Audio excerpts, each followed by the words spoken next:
बात करते हैं भारतीय सेना और बढ़ती स्वदेश की ताकत की, जिसमें और इजाफा होने वाला है। भारत आज दुनिया के तमाम बड़े मुल्कों के साथ कंधा मिलाकर खड़ा है। बात आर्थिक मजबूती की हो, शक्ति की हो या फिर भारतीय सेना के शौर्य की, आज भारत किसी भी स्थिति में अपने दुश्मन को पटखनी देने की हालत में आ चुका है। लेकिन क्या इतना काफी है या फिर भारत को कई उड़ानें अभी और भरनी बाकी हैं, जिसकी तैयारी और कोशिशें शुरू हो चुकी हैं?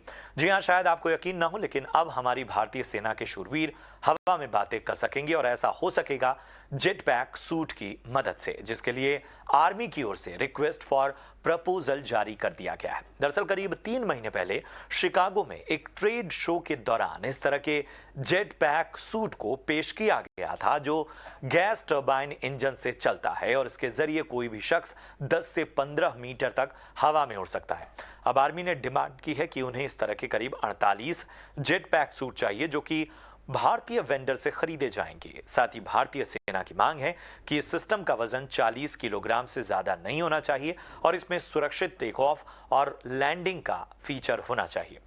अब साफ है कि भारतीय सेना की ताकत में और इजाफा होने वाला, हाईटेक होने वाली है हमारी सेना, और मां भारती के जवान और ज्यादा शक्तिशाली और बेहतर होंगे।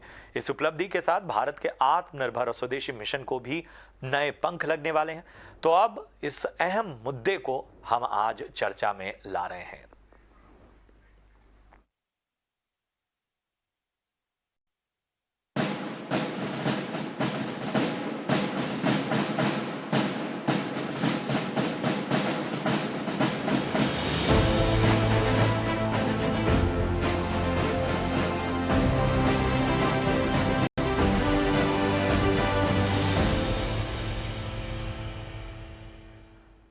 और इस विषय पर चर्चा करने के लिए हमारे साथ बेहद खास मेहमान इस वक्त जुड़ चुके हैं। आपको बता दें कि जाने माने डिफेंस एक्सपर्ट प्रफुल्ल बख्शी साहब हमारे साथ इस चर्चा में शामिल हो रहे हैं। प्रफुल्ल बख्शी साहब, आप मौजूद हैं हमारे साथ इस वक्त?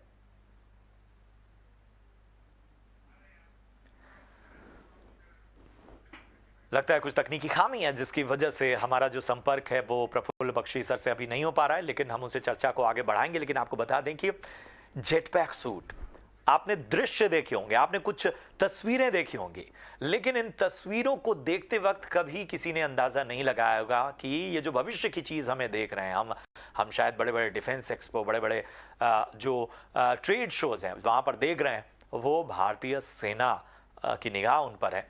और किस तरह से ये भारतीय सेना के लिए एक टेक्नोलॉजिकल जो है एडवांटेज साबित होगा, इस पर चर्चा करने के लिए हमारे साथ जाने माने डिफेंस एक्सपर्ट प्रफुल्ल बख्शी साहब जुड़ चुके हैं।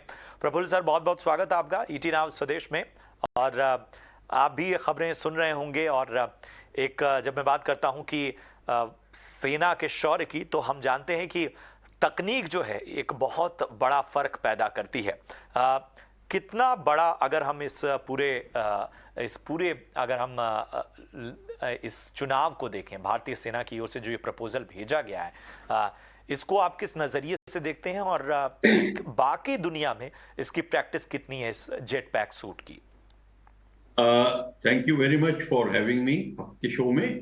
आपको एक बात मैं बता दूं कि फौज की जो क्षमता होती है, सोल्जर की क्वालिटी से तो जरूरी है कि सोल्जर की क्वालिटी हो, वो बहुत ही वेल ट्रेन्ड हो और बहादुर हो और पूरी सोल्जरली क्वालिटीज हो, एक बात है। पर समय बदलते हुए रेवोल्यूशन इन मिलिट्री अफेयर्स आते हैं, लड़ाई के सामान, साधन, तरीके बदलते जाते हैं, एडवांस होते जाते हैं, उसके साथ भी हमको तालमेल करके रखना पड़ेगा, तब फौज की क्षमता बिल्कुल दिखाई देती है। इस फौज की क्षमता को पूर्ण करने के लिए हमको लेटेस्ट टेक्नोलॉजी का आगमन करना चाहिए, उसको अपने तालमेल और अपने कार्यक्रम कार्यशैली में पूरा संलग्न करना चाहिए। इसीलिए जो लेटेस्ट जो डेवलपमेंट होती हैं वो बहुत जरूरी है। अब जिस आप फ्लाइंग सूट की बात कर रहे हैं, ये जेट पैक सूट बहुत पहले आ गया था, इसके एक्सपेरिमेंट हो रहे थे। इंडिविजुअल इन्फेंट्री सोल्जर एक जगह से दूसरी जगह टैक्टिकल बैटल एरिया में इसको जेट पैक को लगाकर जा सकता है। ये पहले आ चुका है, ये अभी नहीं, कल और परसों नहीं आया। पर इसकी जो जिन जिन कंट्रीज ने, जो मिलिट्री थिंकर्स हैं, जो मिलिट्री एंगल पे ज्यादा सोचते हैं, उन्होंने इसको पहले ही समावेश कर लिया है। अब हमें खुशखबरी ये है कि भारतीय सेना में भी इसका इस्तेमाल होगा, और इसका इस्तेमाल के फायदे ये हैं कि एक टैक्टिकल एरिया में जहां ऊबड़ खाबड़ जमीन है, जहां पे खाइयां हैं, गड्ढे हैं, और उस समय आपको क्रॉस करना है ऑब्स्टिकल, और या आप दुश्मन के ऊपर आप हावी होना चाहते हैं सडनली, और या पानी का इलाका है, छोटा तालाब, टैंक वगैरह हैं, लेक्स हैं, उस जगह जाकर इन्फेंट्री सोल्जर को, पेट्रोलिंग सोल्जर्स को उस समय दुश्मन की तरफ ले जाने के लिए इसका इस्तेमाल होता है। और इसका इस्तेमाल कई तरीकों से हो सकता है।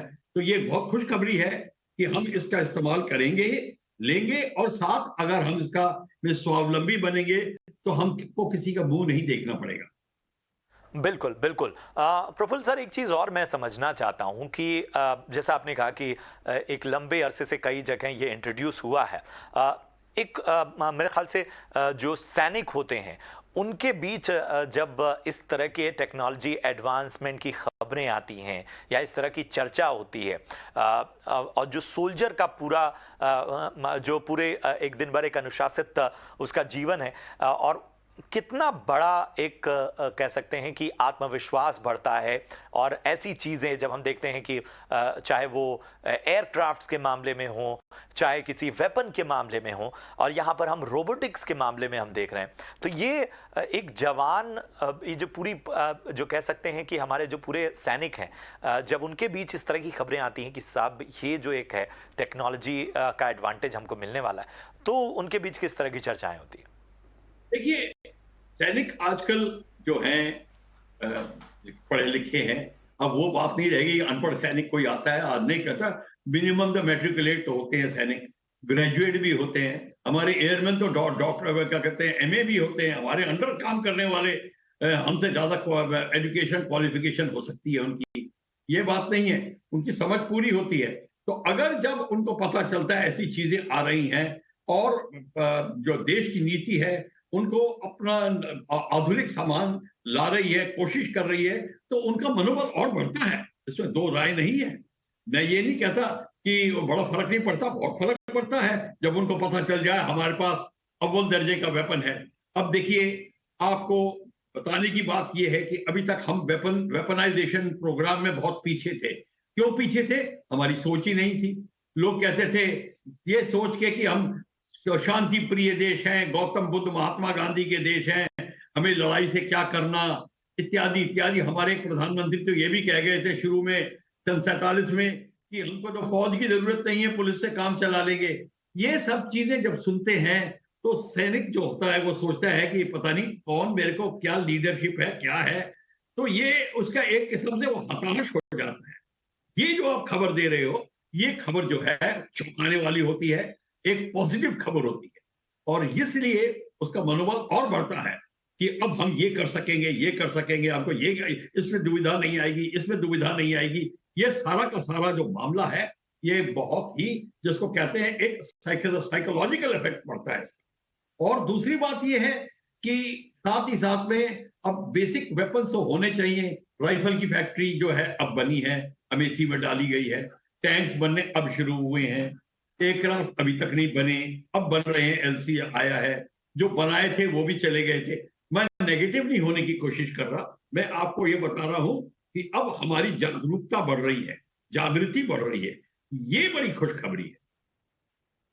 एक चीज़ और बख्शी सर मैं समझना चाहूँगा कि इसी में मैं पढ़ रहा था, और कई जगह इस पे काम भी हो रहा है कि रोबोटिक्स को एक और एक्सटेंशन देते हुए, इसे एक और बड़ा दायरा देते हुए, कुछ फ्रंट्स पे जहां पर जो है अगर हम कैजुअलिटी बचा सकते हैं, अगर हम डैमेज बचा सकते हैं, तो वहां पर ये कोशिश हो रही है कि जो एक एआई और बाकी तकनीक से ऐसे फ्रंट पे कुछ सोल्जर्स अपनाए जाएं जो कहीं ना कहीं जो ह्यूमन डैमेज है वो कम कर सके। मैं बहुत सारे विजुअल देख रहा था, हालांकि वो कितने सही हैं कितने गलत ये मैं नहीं कह सकता, लेकिन उसमें मैं देख रहा था कि उनमें एक रोबो सोल्जर है जो पूरी तरह से मशीनी है और उसमें रोबो पेट्स भी हैं, कुछ कुछ कुछ जिनमें जिनको ऐसी जगहों पर एक तरह से जासूसी के लिए कुछ स्पाइडर्स हैं, इस तरह से बनाई गई हैं जो कि स्पाई करने में बड़ी भूमिका निभाती हैं। क्या भविष्य में जो भी लड़ाइयाँ लड़ी जाएंगी, क्या उसमें ये सब साजो सामान हम देखने वाले हैं? देखिए, इसमें तो दो राय नहीं है, ये सारे सामान देखे जाएंगे। क्योंकि देखिए, आप देखिए, एक माइनफील्ड लगी हुई है, और माइनफील्ड लगी है और आपके सोल्जर्स को क्रॉस करना है। अगर आप रोबोटिक सोल्जर्स भेजेंगे तो वो और उस जगह पे अगर आपको कुछ दुश्मन के ऊपर कुछ डालना है, या माइन ले करनी है, या माइन क्लियर करनी है, रोबोटिक माइन क्लियरेंस भी आ गए हैं। और रोबोट आपको एक मशीन गनधारी रोबो भी दे के अक्रॉस द माइनफील्ड भेज सकते हैं। और जब रोबो निकलता है तो माइंस अपने आप डिस्ट्रॉय हो जाएंगी, तो नॉर्मल सोल्जर जा सकता है। ये सारी की से सारी साधन, या आपके पास में माइंड क्लियरेंस इक्विपमेंट होते हैं जो रिमोटली कंट्रोल्ड होते हैं, ये हैं। और उनमें कैमरे लगे होते हैं जो कि आपको दुश्मन की टो ले सकते हैं, पानी के अंदर से जा सकते हैं, अंधेरे में जा सकते हैं, क्या इंफ्रारेड कैमरे से दुश्मन की फोटो लेके वापस भेज सकते हैं। रोबो तो शायद जमीन पे दिखाई ना दे, जैसे कि ड्रोन है वो दिखाई दे जाएगा, उसकी आवाज आ जाएगी। तो कई चीजें ऐसी हैं जो रोबोटिक इक्विपमेंट से बड़ा फायदा होता है, और आप अगली लड़ाई में इनका बड़ा इस्तेमाल देखेंगे। और इसमें कोई दो राय नहीं है कि इनके इस्तेमाल होना शुरू हो गया है। अभी लेटली अजरबैजान में जो लड़ाई हुई थी, उसमें आपने देखा था कि यहाँ पे रोबोटिक का इस्तेमाल हुआ है। और आफ्टर ऑल रोबो जो फ्लाइंग ड्रोन है वो भी तो रोबो ही है एक किस्म से, जो एयरक्राफ्ट फ्लाई कर रहा है, रिमोट कंट्रोल, जो आपको तस्वीरें भेजता है, जो आपके बिहाफ पे वेपन लॉन्च करता है। ये सारा का सारा जो है रिमोट कंट्रोल सिस्टम अपने आप में एक बहुत इफेक्टिव सिस्टम है। तो ये आप मानिए कि अगर आपको जीत जल्दी हासिल करनी है, कम से कम नुकसान के साथ में, तो रोबो का इस्तेमाल बहुत जरूरी हो जाएगा। चलिए, एक आखिरी सवाल मैं सर समझना चाहता हूं, हालांकि ये एकदम स्पेसिफिक तो नहीं है इस जिस चर्चा से, लेकिन फिर भी चूंकि आप सभी एक लंबे वक्त तक सेना की जो हर गतिविधि है उस पर पैनी निगाह रखते आए हैं, क्या मानते हैं आप कि किस चीज की जरूरत इस वक्त भारतीय सेना में सबसे ज्यादा है, और स्पेसिफिकली किस विंग को आप मानते हैं कि एक बड़ा गेम चेंजर जो है वो ये एडवांसमेंट हो सकती है? हम केवल इस टेक्नोलॉजी की नहीं बात कर रहे हैं, कोई और भी आपके सुझाव हो? देखिए, आप सबसे बड़ी बात तो है बेसिक्स होने चाहिए। बेसिक्स का मतलब क्या है? सबसे पहले आपको इंजन बनाना है। आप किसी चीज का इंजन नहीं बनाते। आपके टैंक्स के इंजन, एयरक्राफ्ट के इंजन, समुद्री जहाज के इंजन, सबमरीन के इंजन सब बाहर से आते हैं। जब तक आप इंजन टेक्नोलॉजी में माहिर नहीं होंगे, आप ये सोच लीजिए कि आप एक ऐसी सिर पे पत्थर बांध के नदी क्रॉस करने की बात कर रहे हैं। फिर आपके पास में बेसिक वेपन सिस्टम, आपका जो मेटल है वो लेटेस्ट आर्मर होना चाहिए, जो टैंक में लगता है, जो जिसकी गन्स बनती है वो होनी चाहिए।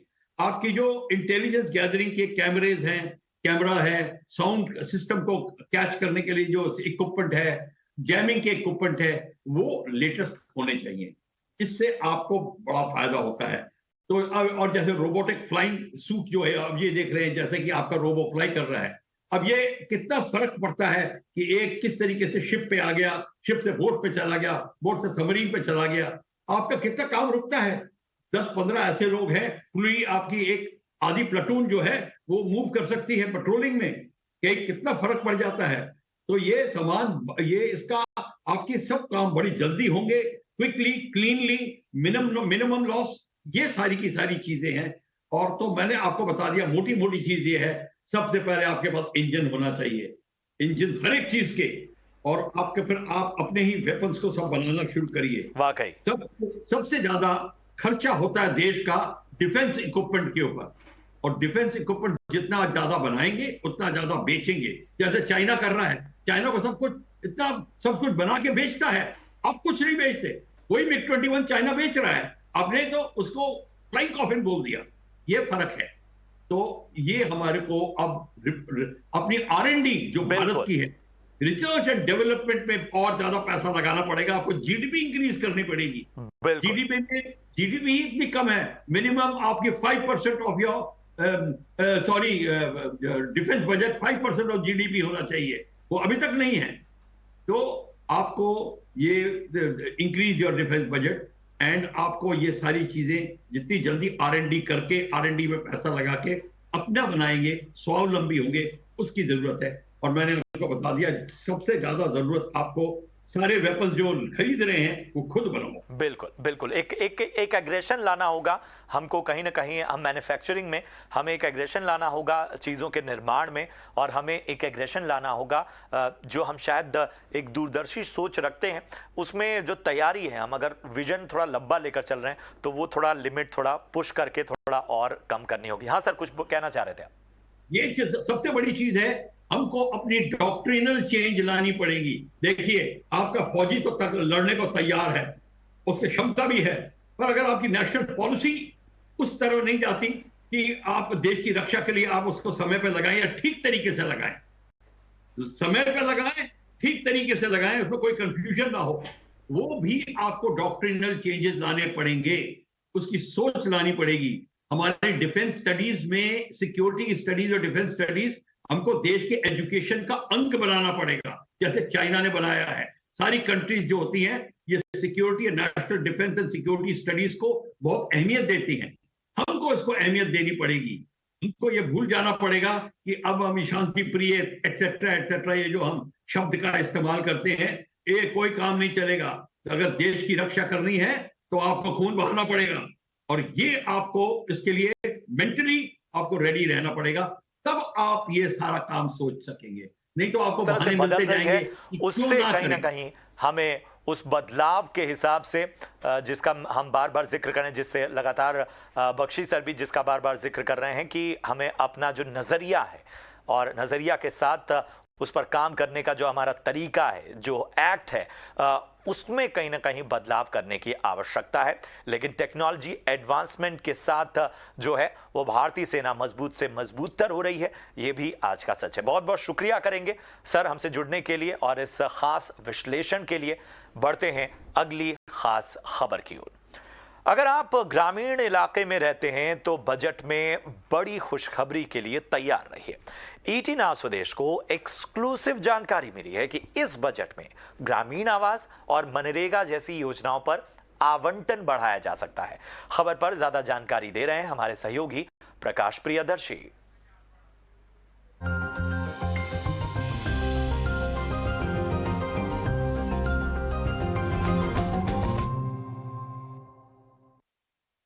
देखिए, अर्थव्यवस्था की रफ्तार बढ़ाने के मकसद से सरकार आगामी बजट का इस्तेमाल रूरल डिमांड बढ़ाने के तौर पर कर सकती है। सूत्र हमें बता रहे हैं कि ग्रामीण भारत को ध्यान में रखते हुए कई ऐसी योजनाएं चल रही हैं। उसके लिए बजट आवंटन में बढ़ोतरी की जा सकती है ताकि कंजम्पशन में बढ़ोतरी हो और इसका फायदा अर्थव्यवस्था को मिले। सूत्र हमें बता रहे हैं कि सबसे अहम प्रधानमंत्री आवास योजना ग्रामीण है, जिसके तहत सरकार मार्च 2024 तक 3 करोड़ पक्के घर का जो टारगेट है वो हासिल करना चाहती है और उसके लिए बजट आवंटन में बढ़ोतरी की जा सकती है। चालू वित्त वर्ष के लिए सरकार ने करीब 48,000 करोड़ रुपए की घोषणा की थी, लेकिन इसमें बढ़ोतरी की जा सकती है क्योंकि 3 करोड़ के टारगेट को हासिल करने के लिए करीब 85 लाख घरों का आवंटन अभी और करना बाकी है। इसके अलावा मनरेगा की अगर आप बात करते हैं तो मनरेगा में जो जॉब की डिमांड है उसमें भी काफ़ी बढ़ोतरी देखने को मिल रही है और प्री पेंडेमिक ईयर से अगर आप इसकी तुलना करें तो इसमें करीब करीब अभी तक 21% की बढ़ोतरी देखने को मिल रही है। लिहाजा सरकार ये चाहती है कि ज़्यादा से ज़्यादा लोगों को नौकरियां मिले, ग्रांटेड जॉब मिले, ताकि रूरल डिमांड बढ़ाने में इसका फ़ायदा देखने को मिले और इसके लिए आगामी बजट में सरकार 1 लाख करोड़ रुपए का आवंटन कर सकती है। जैसा कि आपको पता है कि पिछले बजट में मनरेगा के लिए 73,000 करोड़ रुपए का बजटीय एलोकेशन था, लेकिन सप्लीमेंट्री डिमांड में सरकार ने करीब 45,000 करोड़ रुपए की और मांग की थी। इसके अलावा अगर आप मोटे अनाज के प्रोडक्शन की बात करते हैं तो क्योंकि सरकार ने चालू साल को यानी कि 2023 को मिलेट ईयर के तौर पे नॉमिनेट किया है, इसकी घोषणा की है। लिहाजा इसके प्रोडक्शन को बढ़ाने के लिए, इंफ्रास्ट्रक्चर डेवलप करने के लिए, एक्सपोर्ट को बढ़ाने के लिए फाइनेंशियल सपोर्ट किसानों को दी जा सकती है और इसके लिए सरकार घोषणाएं करेगी। मकसद ये है कि मोटे अनाज के प्रोडक्शन में बढ़ोतरी की जाए और इसका फ़ायदा जो है फार्मर्स इनकम बढ़ाने पर भी देखने को मिल सकता है। साथ ही साथ जल जीवन मिशन जो है, जिसके तहत सरकार हर घर में नल के जरिए टैप वाटर की फैसिलिटी पहुंचाना चाहती है, उसके लिए भी बजट एलोकेशन में करीब 25% की बढ़ोतरी देखने को मिल सकती है। बढ़ते आगे, बजट चौपाल में टेक्सटाइल धागा कारोबारियों की सरकार से क्या उम्मीदें हैं, ये जानने की कोशिश की हमारे सहयोगी अनुराग शाह ने। इंडस्ट्री की उम्मीदें, इंडस्ट्री की मांग पर बातचीत के लिए आज मेरे साथ कपड़ा, टेक्सटाइल, यान से जुड़े कई सारे कारोबारी हैं। उनसे समझने की कोशिश करते हैं कि क्या बजट में वो उम्मीद रख रहे हैं, किस तरह की उनकी वित्त मंत्री से मांगे हैं। सर, इस बजट में जहाँ तक हम यान के व्यापारी हैं, हम चाहते हैं कि अगर यान लेबरस जॉब में काउंट होता है, चाइना से हमारी कंपटीशन होने वाली है और FTA साइन हो चुका है, तो सरकार से वही उम्मीद है कि सारे जो कंप्लायंस पूरे कर रहे हैं वो एक विंडो क्लियरेंस पे रखे, वो हमारी गुजारिश है। सिंगल विंडो क्लियरेंस की बात कर रहे हैं सर, ड्यूटी को लेकर भी क्या आपकी, क्योंकि हम देखते हैं कि सरकार वक्त वक्त पे जो ड्यूटी लगा देती है, तो उसको लेकर भी क्या आपकी कोई डिमांड है? हाँ, सरकार को ये चाहे कि जो रॉ मटेरियल पे है उस पे एंटी डंपिंग नहीं होनी चाहिए। अगर एंटी डंपिंग लगानी भी है तो सीधा क्लॉथ पे लगाए, ताकि अपने जो पूरी चैनल है उस पे अपने को सबको एडिशंस रहे। अभी एंटी डंपिंग फाइबर पे, कॉटन पे नहीं होनी चाहिए। That should be provided eight reasonable rate. और एक हमारे सब व्यापारियों की ये मांग रहेगी सरकार से कि जो भी TDS की सिस्टम है, जैसे TDS ऑन सेल्स या TCS, वो सब सिंप्लीफाई करे या उसको निकाल दे। सर, आपसे समझना चाहूँगा, क्योंकि हम बाकी सही कई सारे सेक्टर्स में एक्सपोर्ट्स को बढ़ावा दे रहे हैं, और आपके सेक्टर में भी किस तरह से और सरकार एक्सपोर्ट्स को बढ़ावा दे सकती है? कॉटन यार्न बहुत बड़ा मात्रा में एक्सपोर्ट होता है इंडिया से, पर पिछले साल जो गवर्नमेंट ने इम्पोर्टेड कॉटन पे 10% ड्यूटी लगाई है, उस कारण से इंडियन कॉटन काफ़ी महंगा हो गया है इम्पोर्ट कॉटन के सामने। उस कारण से एक्सपोर्ट्स काफ़ी अफेक्टेड हो रहे हैं, क्योंकि यहाँ के स्पिनर्स को कॉटन महंगी मिल रही है, तो हमारे यार्न का कॉस्ट बहुत ज़्यादा महंगा है वियतनाम या इंडोनेशिया के कंपैरिजन में।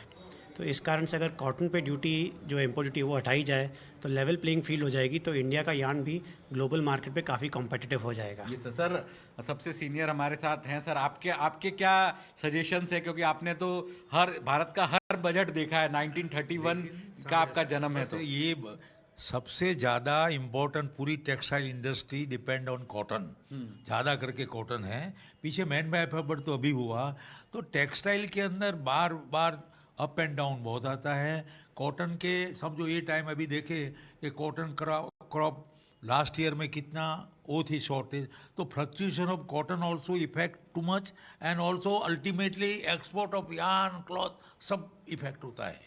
सो ये कुछ रॉ मटेरियल्स की जो स्टेबिलिटी होवे ना, तो पूरा ट्रेड अपने को रॉ मटेरियल पे जो इम्पोर्ट ड्यूटी है उसको हटा जाएगा। हाँ सर, इसके अलावा सर आपका क्या उम्मीद है? मेरा भी यही कहना है कि ये जो रॉ मटेरियल पे जो एंटी डंपिंग ड्यूटीज वगैरह है वो उसको हटा देना चाहिए। Yes sir. तो कारोबारियों का मानना है कि ईज ऑफ डूइंग बिजनेस को बढ़ावा देने के लिए सिंगल विंडो क्लियरेंस है, उसमें तेजी लानी चाहिए, और इसके अलावा जो रॉ मटेरियल है वहां पर जो एंटी डंपिंग ड्यूटी है उसको हटाना चाहिए।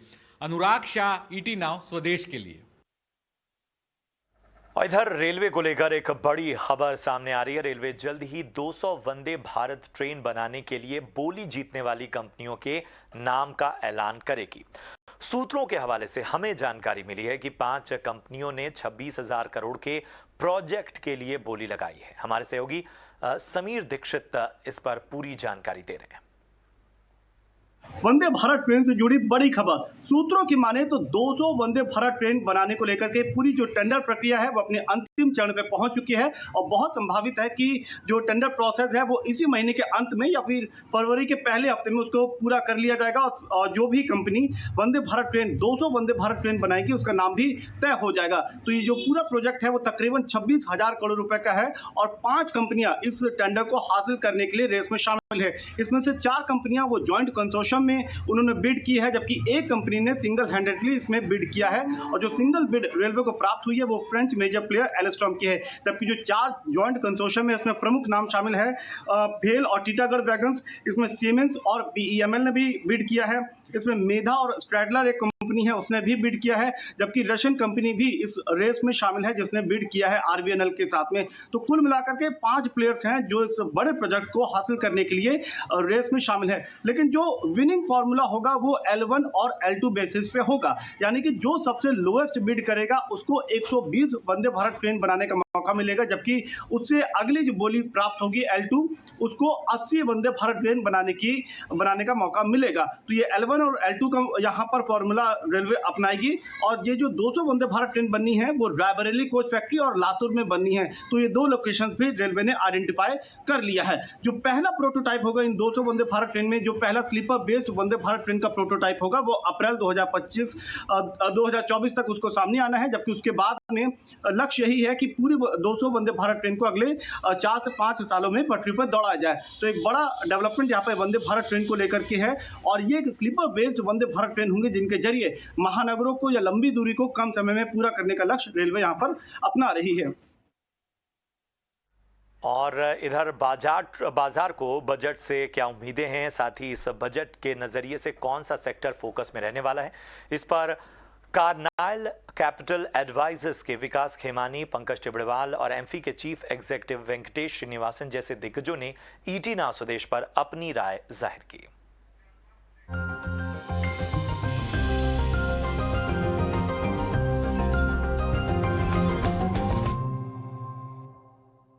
जी, मैं मानता हूं कि बजट एक खाली एक ये रह गया है या पॉलिसी स्टेटमेंट है, जबकि आप देखेंगे तो ये सरकार कंटिन्यूअसली बजट को धीरे धीरे एक पॉलिसी स्टेटमेंट बना रही है, उसका एग्जीक्यूशन बाद में होता है।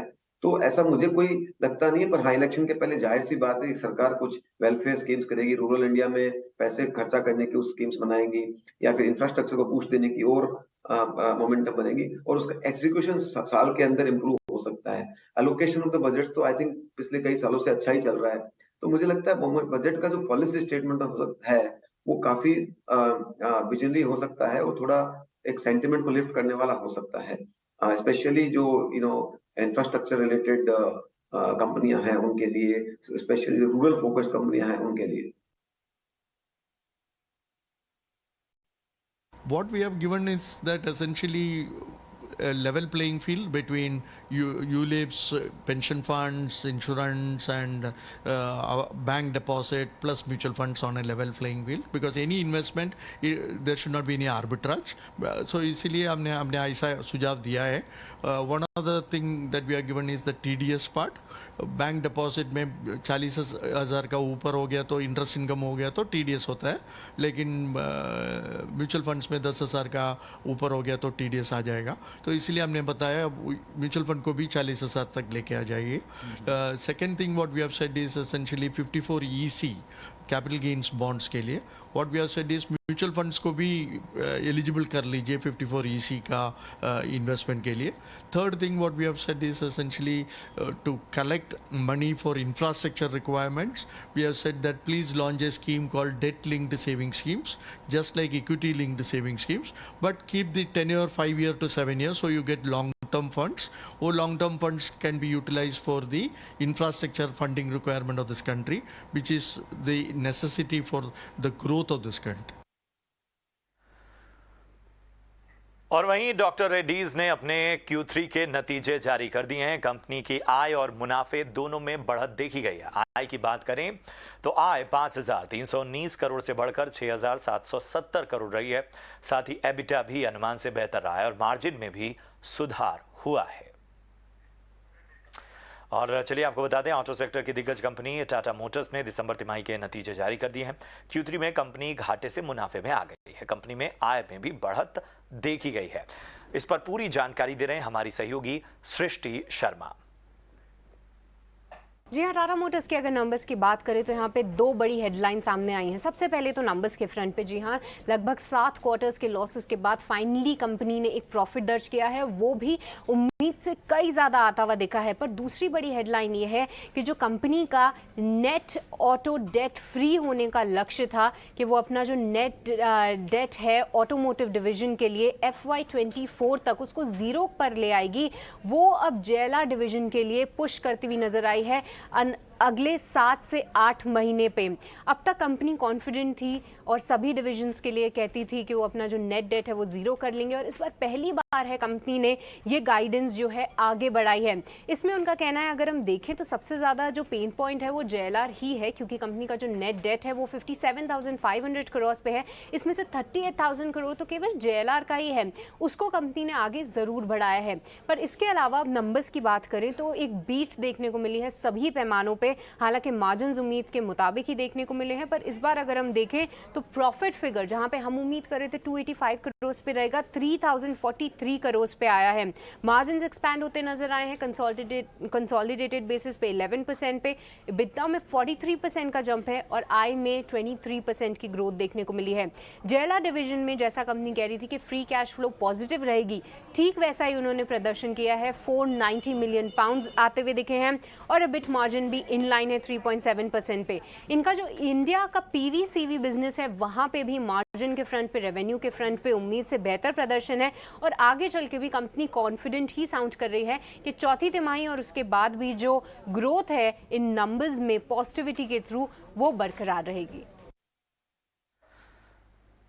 और ऑटो सेक्टर की दिग्गज कंपनी बजाज ऑटो ने दिसंबर तिमाही के नतीजे जारी कर दिए हैं। कंपनी की आय 9,022 करोड़ से बढ़कर 9,315 करोड़ रही है। साथ ही कंपनी के मुनाफे में भी बढ़त नजर आई। नतीजों की पूरी जानकारी दे रही हैं हमारी सहयोगी सृष्टि शर्मा। जी हाँ, शानदार नतीजे आए हैं बजाज ऑटो की तरफ से। सभी पैमानों पे कंपनी ने जो है उम्मीदों को आउट परफॉर्म किया है। अगर हम सबसे पहले कंपनी के मार्जिन्स पे नज़र डालते हैं, क्योंकि कहीं ना कहीं जो वॉल्यूम्स गिरती हुई दिखी थी साल दर साल, तिमाही दर तिमाही, वहाँ पे इम्पैक्ट था, बट उसके विपरीत जाके मार्जिन का आउट परफॉर्मेंस बेहतरीन आते हुए दिखा है। हमारी उम्मीद थी कि 17% कंपनी के मार्जिन रहेंगे जो तिमाही दर तिमाही फ्लैट देखने को मिलते, पर कंपनी ने 19.1% के मार्जिन दर्ज किए हैं। आय के फ्रंट में भी साल दर साल 3% ग्रो करती नजर आई है। EBITDA में 23% की ग्रोथ देखने को मिली है, और साथ ही इनका जो प्रॉफिट फिगर है वहां पे भी 20% से ज्यादा की ग्रोथ है। 1491 करोड़ पे आंकड़ा आया है। सबसे ज्यादा अभी तक का क्वार्टरली EBITDA कंपनी ने इसी क्वार्टर में रिकॉर्ड किया है। डोमेस्टिक बिजनेस में डबल डिजिट ग्रोथ देखने को मिली है। एक्सपोर्ट्स में सुस्ती तो हम आपको पहले से ही हाईलाइट कर रहे थे, पर जो मार्जिन में बढ़ोतरी देखने को मिली है उसके factors judicious pricing, better dollar realisation और बेहतर प्रोडक्ट मिक्स के चलते हैं। और आखिरी में अगर हम बात करें कंपनी की बैलेंस शीट की, वो भी काफ़ी मजबूत है। 14,894 करोड़ पे कंपनी का सरप्लस कैश है, तो वो भी काफ़ी मजबूत ही देखने को मिल रहा है। तो शानदार नतीजे बजाज ऑटो की तरफ से। और चलिए इसी के साथ इस बुलेटिन में इतना ही। दीजिए इजाजत। आप देखते रहिए ET नाउ स्वदेश। नमस्कार।